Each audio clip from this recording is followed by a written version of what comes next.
Seryoso YouTube? 8,000 watch hours? Oh no. Last month, create ko tong aking account, no? July 6. Mga more than a month na rin ako upload ng mga videos, and currently meron akong 7 subscribers tapos 18 hours. Tsaka ngayon meron na naglalabasan na 8,000 na raw sa mga long form videos, tapos yung mga nagsushort is 20 million qualified views, at magti-take effect daw ito February 2027. Grabe na to mga bro, para na tong bundok. Sobrang hirap akyatin ng YouTube bro, para ng bundok ang YouTube. Pero kahit ganon, 8,000 na ang requirements next year, so meron pa tayong 6 months para mag tuloy-tuloy sa pag-upload. Grabe tong ginawa ni YouTube guys, kasi sabi nila para daw mawala yung mga AI, no? Yung upload siguro mga nakaka-upload na yung mga AI na yan, mga 10 videos per day o mas malaki pa, no? Grabe to sila kasi low effort kasi yung AI.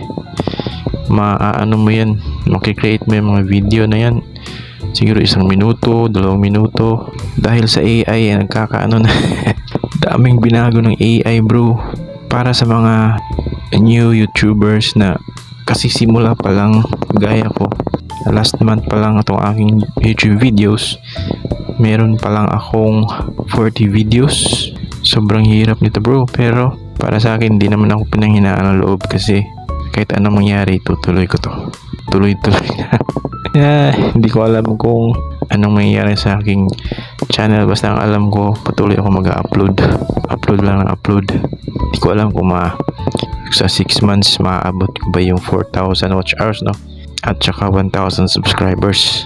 Sobrang hirap mga sa ngayon mga videos, sa mga nakikita ko sa YouTube ngayon, daming nagre-reklamo talaga, mga small content creators. Yung mga malalaking channels hindi naman sila maapektuhan kasi ang dami na nilang watch hours tsaka subscribers.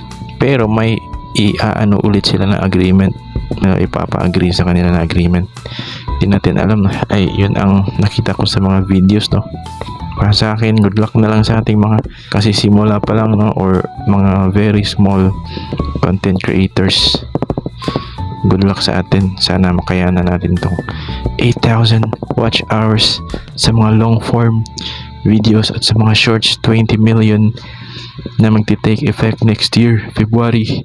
So may 6 months pa tayo para mag-grind ng todo. So yun lang mga bro, no? Kaya natin to. So good luck na lang.